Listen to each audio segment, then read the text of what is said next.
Bat aukeratzeaz zaila egiten zait, baina aukeratzekotan bi aukeratuko ditut. Alde batetik berako borrokan taldea. Txiki-txikitatik aditu duten talde bat izan zen, eta bai gaur egun egiten duen musikarako inspiraziotako bat. Eta bertze aldetik, guen dela urte batzuk engantzatu nintzen talde bat, japoniarra, Maximum de Hormone izena duna. Hasten ditula popa eta hardcorea, eta musikalkide gauza berriak sortzen dituzte. Eta bihotzera iritsi zitzaidan talde hori. Galdera zaila. Bueltak eta bueltak eman eta gero M-ak taldearen barkatu ama diska errango nuke. Bitzen zait iraultzaia diska hori, dantza pila bat egin du diska hori entzuten. Baina liberean dakan agresibitateare ere pila bat gustatzen zait. Eta musikaria, nitz minestitua musikaria egin zuten diska bat izan zen. Euskalduna, nera. Physis vs Nomos taldearen erantzun lau abestia. Milaka abesti nituen buruan, galera honekin, baina oiolarrua jartzen zait erantzun lau aditzen dutenean, eta lagun pila daude bertan abesten, eta oraindik gehiago miresten dut abesti hori. Ziztak irauli. Peti eta etxeko guzta diskan azaldu zen kantu bat. Ez dakit zergatik zuzenean entzununean lehenengo aldiz, gelitu zitzaidan letra hori buruan, eta urtea pasatu ala interpretazio ezberdinak eman dizkiot abesti horreri, inoiz bi aldiz berdina, eta horregatik egiten zait agitz berezia letra hori. Dudari gabe Iñigo Telletxea. Beregatik sartu nintzen baixua jotzera, musika mundura ere bai, rock mundura ere bai, eta gaur egun oraindik miresten dudan musikari bada, bai pertsonalki, bai musikagile bezala. Txiki-txikitatik CD-a izan zen etxean nagusi, amak pila bat entzuten zuen bagenekan radiokasetean CD-a entzuteko, kasetare bai, aitaren diska eta amaren diska pila bat horrentzun ditut. Eta gaur egun CD-a entzuten dut pila, ez ere kotxean, bidaiatzean eta zein lekutera joterakoan, eta nola ekiditu streaming bitarteko plataformak.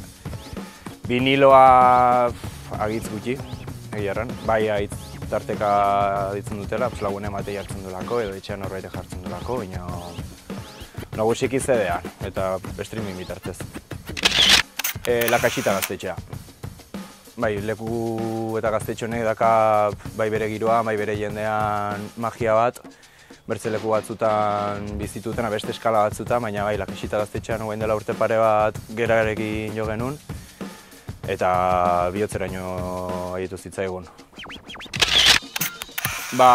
Kontzertu haunitz ikusi ditudan lekua Bukowski izan da. Erreferente bat musika entzuteko eta ikusteko lekua.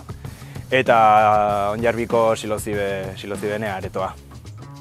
Kontzertu agitz berexiak eta momentu agitz berexiak bizitu ditut hor. Kontzertu haunitzetatik ateri naiz, sentsazio horrekin. Bino errango nuke kontzertutako bat, izango zen Olden Witches Madrilen. Ze talde hau deskubritu nun orain dela ez haunitz, guen dela 5-6 urte, Donostin, aretoan, eta maite bindu nintzen.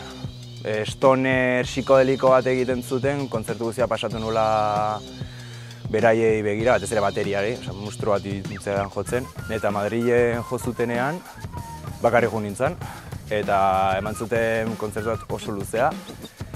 Diska berria pila gustatu zitzaidana, goitik bera jo zuten diska hau, kantu zarrak, kantu berriak, giroare oso berezia izan zen, ze publikoa etzen edozen kontzertuan ikusten duzun publikoa, baina berezia izan zen. Musikalki giroa oso iluna zen lekua, eta niri olako lekuak pila gustatzen zaizkit.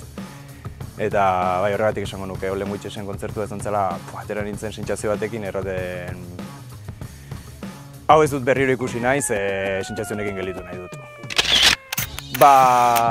Dudak izan ditut, zein izan zen nik erositako lehenengo diskoa, baina horitzapen ahitzez garbia dut Bidasoa Atak 2 diska erosi nula nire diruarekin, horitzen izkepa eta ondo niri, Armatiro Punk talean jotzen zutela, Lesakako batzuk, eta diska horren barruan jo zituztela besti batzuk, Eta izan zen diska bat, Bidasoa aldeko 15 taldeek edo grabatu zuten diska bat, bertsio bat eta kantu propio batekin. Eta Armatirok nire herrikoak bertan hartu zuten parte. Orain dela berriki egon nintzen Marruman, Marruma Kulturaletan Keu Agirretxearen bakarkako kontzertu elkarrizketa bat ikusten, eta bertan erosi nituen Nomadak eta Kofrea, zeneko diska bat, eta Inprofonoa, bere diska.